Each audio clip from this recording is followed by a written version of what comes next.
तो hello friends, आपका स्वागत है हमारे यूट्यूब चैनल विजय शिक्षा सारथी पर। तो चलिए आज हम लेकर आ गए हैं लेंस चैप्टर का वीवीआई ऑब्जेक्टिव क्वेश्चन, जो बहुत ही महत्वपूर्ण है और हर बार पूछा जाता है। तो चलिए बिना किसी देरी को क्वेश्चन को स्टार्ट करते हैं। इसमें एक नंबर क्वेश्चन है कि अवतल लेंस की फोकस दूरी 20 सेंटीमीटर है, तो इसकी क्षमता क्या होगी। देखिए ऑप्शन में है -2 dioptre, -2 dioptre, -2 dioptre, 5 dioptre, -5 dioptre. तो इसका आंसर क्या होगा। पहले तो अवतल लेंस है तो इसका फोकस दूरी क्या हो जाएगा। अवतल लेंस का फोकस दूरी होता है माइनस में, तो एफ बराबर हो जाएगा इसमें -20। और देखिए इसमें जब फोकस 20 में यानी सेंटीमीटर में दिया होता है तो पी बराबर होता है 100/f। ठीक है, तो यहाँ पे 100 है और -20 है, तो कटेगा तो कितना हो जाएगा, -5 डायोप्टर आंसर आ जाएगा। ठीक है, तो चलिए आगे बढ़ते हैं क्वेश्चन को। उसके बाद है एक एक लेंस की क्षमता -5 डायोप्टर है, तो उसकी फोकस दूरी क्या होगी। देखिए डायोप्टर दिया हुआ है वो माइनस में दिया हुआ है, तो कितना हो जाएगा। तो पी बराबर आपको दे दिया है पहले -5d दे दिया है, तो एफ बराबर हो जाएगा क्या 100/-5 -5 हो जाएगा, तो कटेगा तो कितना होगा -20 सेंटीमीटर। ठीक है, तो चलिए अब अगला देखते हैं। उसके बाद है कि उत्तल लेंस के सामने एक बिंब को लेंस के फोकस और प्रकाशीय केंद्र के बीच रखा जाता है तो प्रतिबिंब बनता है। यानी कि लेंस को देखिए कहाँ रखा गया है, लेंस के फोकस और प्रकाशीय केंद्र यानी एफ और ओ के बीच रखा गया है, तो प्रतिबिंब कैसा बनेगा, काल्पनिक और आवर्धित बनेगा या वास्तविक और आवर्धित बनेगा, वास्तविक और छोटा बनेगा, काल्पनिक और छोटा बनेगा। तो इसका आंसर वैसे हो जाएगा कि काल्पनिक और आवर्धित बनने वाला है। ठीक है, तो चलिए आगे बढ़ते हैं। उसके बाद वाला क्वेश्चन है 4 नंबर क्वेश्चन है कि एक लेंस की क्षमता 5 डायोप्टर है, तो यह होगा प्लस में दिया है। देखिए क्षमता कितना में दिया है प्लस में, तो कौन सा होगा। तो उसके बाद है कि 0.2 फोकस दूरी का अवतल लेंस, तो अवतल लेंस वाला नहीं होगा क्योंकि इसका माइनस होता है, तो जहाँ जहाँ अवतल लेंस है कर दीजिए पहले। उसके बाद 5 मीटर फोकस दूरी का उत्तल लेंस, तो देखिए 5 मीटर, तो 1.5 करेंगे यानी 0 पॉइंट कितना आ जाएगा 0.2 आ जाएगा। लेकिन यहाँ पे 5 डायोप्टर दिया हुआ है तो क्या होगा ये वाला 0.2 फोकस दूरी का उत्तल लेंस डी नंबर हो जाएगा सही। ठीक है, तो चलिए आगे बढ़ते हैं। उसके बाद है 5 नंबर क्वेश्चन की जब कोई बिंब अनंत पर रखा रहता है तो उत्तल लेंस द्वारा उसका प्रतिबिंब बनता है। यानी कि बिंब अनंत पर है, कहाँ है तो अनंत पर, तो उत्तल लेंस से पहले तो इसमें जो आएगा बिंब, इसमें किरणें आएंगी और टकराकर यहाँ पे इसका बनेगा प्रतिबिंब। तो कैसा बनता है, तो उसका प्रतिबिंब बनता है फोकस और लेंस के बीच या फोकस पर या फोकस की दुगनी दूरी पर, फोकस और अनंत पर। तो इसका क्या हो जाएगा फोकस पर बनता है, कहाँ बनता है फोकस पर, यहाँ पे फोकस पर बनता है।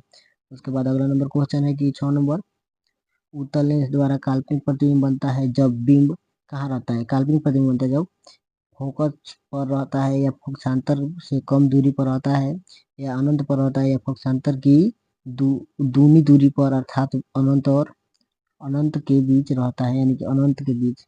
तो बताना है कि कहाँ रहता है उत्तल लेंस में, काल्पनिक बनाना है प्रतिबिंब, तो फोकसांतर से कम दूरी पर रहता है। ठीक है, यानी कि फोकस और ओ यानी प्रकाशित केंद्र के बीच रहता है। तो चलिए अगला क्वेश्चन देखते हैं। चलिए 7 नंबर क्वेश्चन कर रहा है कि उत्तल लेंस में बना प्रतिबिंब होता है, क में है बराबर और सीधा, ख में है कि बराबर और उल्टा, ग में है उल्टा और सीधा, और घ में इनमें से कोई नहीं। तो आंसर क्या सही हो जाएगा, उल्टा और सीधा सही हो जाएगा, उल्टा और सीधा सही हो जाएगा। देखिए 8 नंबर क्वेश्चन क्या कर रहा है कि मोटे लेंस की क्षमता पतले लेंस की तुलना में क्या होती है। मोटे लेंस की तुलना पतले लेंस की तुलना में क्या होती है, मोटे लेंस की क्षमता तो कम होती है। क्या होता है आंसर इसका, कम होती है। तो चलिए आगे बढ़ते हैं।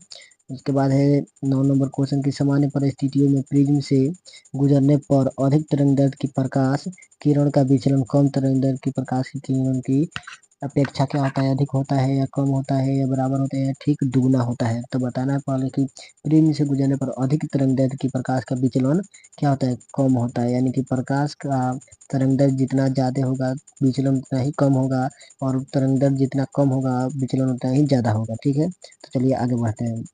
उसके बाद है कि लेंस का आधा भाग काले कागज से लपेट दिया जाए तो लेंस द्वारा बने प्रतिबिंब पर क्या प्रभाव पड़ेगा।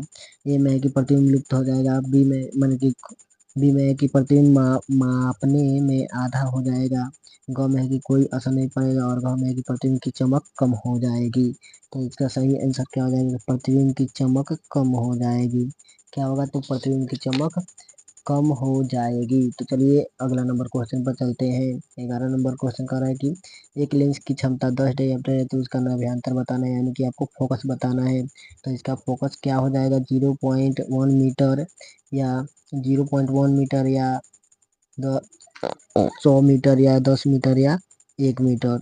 तो 10 डायोप्टर जब क्षमता है तो इसका आंसर हो जाएगा 0.1 मीटर। बनाइएगा तो बन जाएगा। उसके बाद है कि 12 नंबर क्वेश्चन क्या कर रहा है कि लेंस का प्रत्येक छोटा भाग क्या होता है? कौन है कि उत्तल दर्पण की तरह होता है या दर्पण की तरह होता है, प्रिज्म की तरह होता है, लेंस की तरह होता है। लेंस का प्रत्येक छोटा भाग किसकी तरह होता है? तो आपको बताना है कि किसकी तरह होता है? तो प्रिज्म की तरह होता है। किसकी तरह होता है? तो प्रिज्म की तरह होता है। तो चलिए अगला नंबर क्वेश्चन देखते हैं। 13 नंबर क्वेश्चन है कि किसी उत्तल लेंस के सापेक्ष कोई वस्तु किसी स्थिति पर रखी जाए तो उसका वास्तविक उल्टा और बराबर आकार का प्रतिबिंब प्राप्त किया जा सकता है। यानी कि ए में कि क में है कि लेंस तथा उसके फोकस के बीच, ख में कि फोकस पर, ग में है कि फोकस दूरी की दुगनी दूरी पर, घ में है कि अनंत पर। तो इसका आंसर क्या होगा? फोकस दूरी की दुगनी दूरी पर। बराबर बनाना है आकार में तो फोकस दूरी की दुगनी दूरी पर रखना पड़ेगा, यानी कि 2f पर। ठीक है।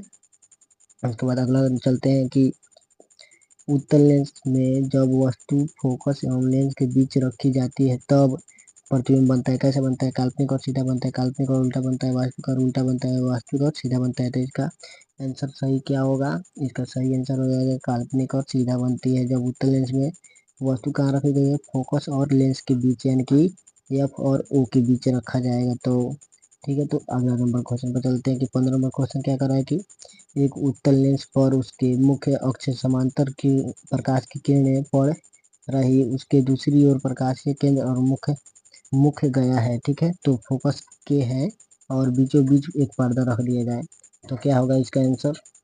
इसका आंसर आपको बताना है। पर्दा रख दिया जाए तो पूरा पर्दा समान रूप में प्रकाशित हो गया, पर्दा बीच में अधिक प्रकाशित हो गया, पर्दा किनारों पर अधिक प्रकाशित हो गया, पर्दे का निचला भाग अधिक प्रकाशित होगा। तो इसका आंसर क्या सही हो जाएगा कि पूरा पर्दा समान रूप से प्रकाशित होगा। तो चलिए ये क्वेश्चन समाप्त होता है और इसका अगला पार्ट हम लेकर आएंगे बहुत ही जल्द।